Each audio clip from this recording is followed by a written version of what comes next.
Porque as plantas vivem tanto tempo a mais do que os animais? O que elas possuem de diferente de nós, animais?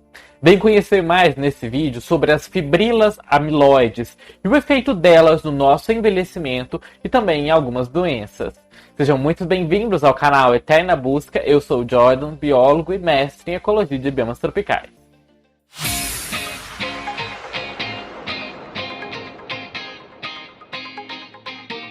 Lembrando que esse é o segundo vídeo de uma série de vídeos em que nós vamos explorar mais sobre a questão do envelhecimento e da senescência e essa diferença que existe entre plantas e animais. Então, se você ainda não viu o nosso primeiro vídeo, na qual nós falamos um pouco sobre o efeito do estresse sobre as plantas, sobre a longevidade das plantas, as sequoias e várias outras características das plantas mais velhas do mundo, confere aqui que você vai se surpreender bastante. Muitas diferenças entre a biologia animal e a vegetal podem explicar um alto grau de variação em sua expectativa de vida, incluindo uma combinação de características ecológicas, evolutivas, genéticas, bioquímicas e fisiológicas. Não existe uma definição universal que incorpore totalmente os aspectos de envelhecimento em todas as espécies. O envelhecimento dos organismos vivos é devido ao acúmulo de danos ao DNA, proteínas e outras macromoléculas que resultam numa deterioração, uma perda de importantes funções biológicas. O envelhecimento pode ser considerado um programa contraproducente, podemos dizer, para aquele indivíduo. Mas ele é benéfico para a evolução biológica porque ele aumenta a pressão da seleção natural. Em geral, a taxa de acúmulo de tais lesões depende dos genes que controlam o reparo de DNA e também do comprimento dos telômeros, que deve ser relativamente semelhante entre os organismos. Os telômeros são parte do DNA que são muito repetitivas e elas não são codificantes, ou seja, elas não codificam, não dão origem a nenhuma proteína, a nenhuma função real no organismo. A sua função principal é proteger o material genético que o cromossomo transporta. Quando finalmente os telômeros ficam tão pequenos que já não são mais capazes de proteger o DNA, as células param de se reproduzir. Então elas alcançaram o que é chamado de estado de velhice. Vejam nesse esquema em que aqui nós temos um cromossomo mais jovem, em que vocês veem nessa porção azul que são os telômeros. E vocês veem que conforme o tempo vai passando, essa porção ela diminui muito. E essa porção serve para evitar que aconteça algum erro, porque se acontecer algum erro, pode ser cortada essa região fora, pode ser perdida. Mas se não tiver essa região, já não tem como mais proteger essas partes que são importantes para o organismo.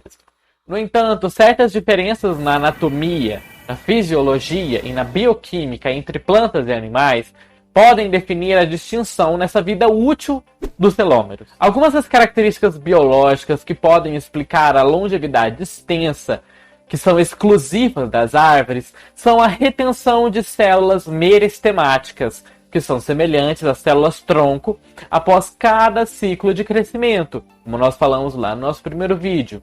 Isso permite com que essas plantas restaurem partes que foram lesionadas, danificadas, ou até mesmo gerar clones de si mesmo, como quando você pega um galinho da planta e isso gera uma planta nova. Tudo isso são partes de uma única planta que podem se reproduzir infinitamente. Outra característica das plantas que as divergem dos animais é a presença de um genoma adicional, localizado nos cloroplastos.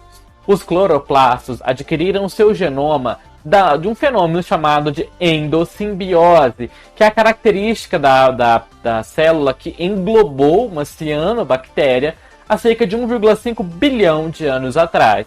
Após isso, houve uma realocação muito substancial de genes do cloroplasto, que veio do cloroplasto para o núcleo da célula da planta. Lembrando que é o cloroplasto o principal responsável pela fotossíntese, pela máquina da fotossíntese. Tá vendo? O cloroplasto são esses pontinhos verdes nas células vegetais. Além disso, existem várias características biológicas que encurtam a expectativa de vida de animais e humanos que nós vamos discutir. uma das principais, são as fibrilas amiloides e a amiloidose. Uma dessas características, né, que estão reduzindo o tempo de vida dos animais, está oculta nas propriedades de um grupo de proteínas chamadas de amiloidogênicas, produzidas nas células de nós animais. Assim, em algumas células de bactérias, assim como em algumas células de bactérias e fungos, também produzem essas proteínas amiloidogênicas, mas isso raramente acontece em plantas.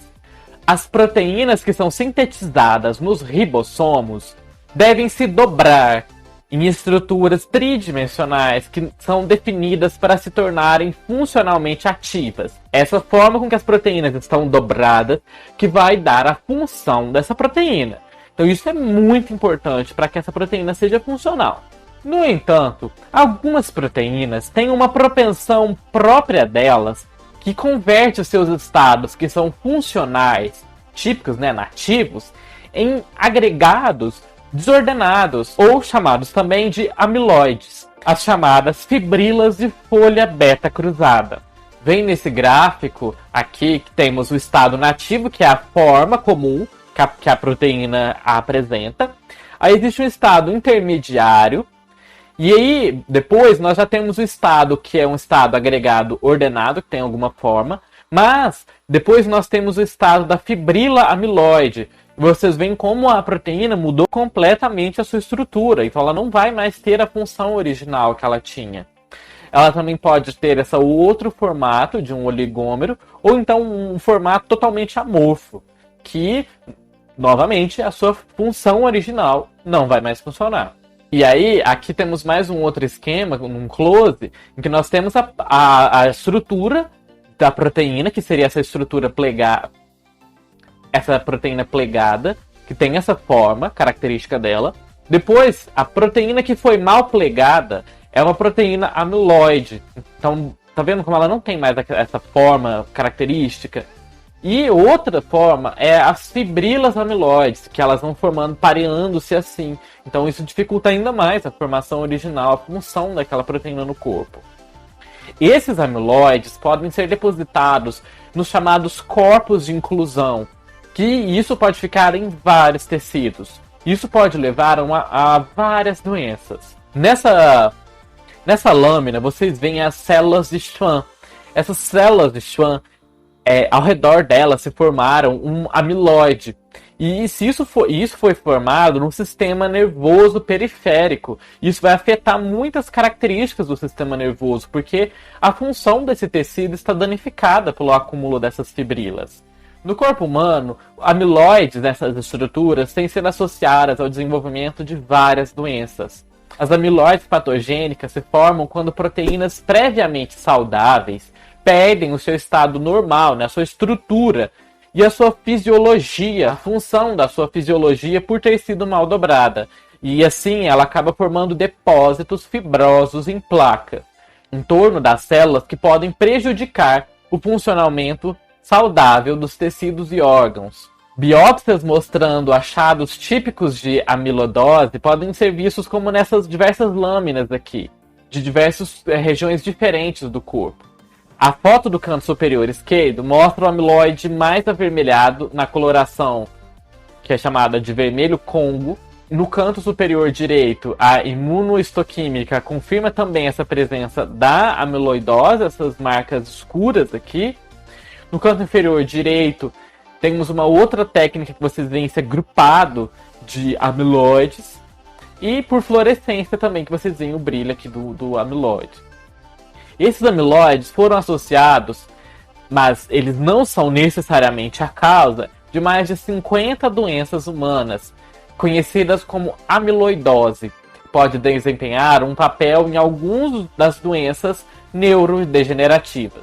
E as amiloidoses em nós humanos? Proteopatias, que é o nome dado a uma doença, a uma classe de doenças na qual determinadas proteínas se tornam, a sua estrutura se torna anormal e a sua função acaba sendo anormal, e isso interfere na função de tecidos ou órgãos do organismo. E isso inclui doenças como a doença de Alzheimer, a doença de Parkinson, diabetes do tipo 2, a doença de Creutzfeldt-Jakob, não sei como é que fala esse nome, que é uma doença fatal que ataca o sistema nervoso central. Essa doença provoca demência e anormalidades nos movimentos causados por danos no tecido do cérebro. E também ela é associada a outros distúrbios, a essa formação de amiloidose. Além desse ganho de propriedades tóxicas, as proteínas amiloidogênicas podem perder a sua função normal, que vai agravar ainda mais a patologia. Apesar dos avanços recentes no entendimento da estrutura dessas fibrilas amiloides, e dos mecanismos pelas quais elas são formadas, não existem abordagens eficientes para prevenir a sua formação e nenhum tratamento eficaz para doenças que mudem a formação da proteína. A capacidade de se automontar em estruturas enriquecidas nessa chamada folha beta, semelhantes à amiloide, é uma propriedade comum compartilhada por muitos polipeptídeos e proteínas que não são associadas a doenças humanas. Essas proteínas que formam uma estrutura parecida com essa folha de fibrila. Ao mesmo tempo, a formação desses agregados proteicos, que não tem essa forma totalmente estruturada, é um processo onipresente que acontece nos mais diferentes reinos de animais e vegetais e de fúngicos, bacterianos e tudo mais.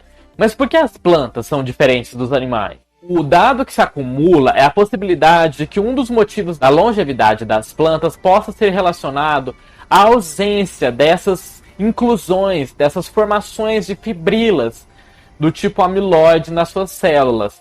Embora as plantas contenham proteínas que podem se tornar amiloidogênicas, a falta ou nível muito baixo dessas inclusões amiloidogênicas pode ser explicada pelos seguintes motivos lá no caso das plantas.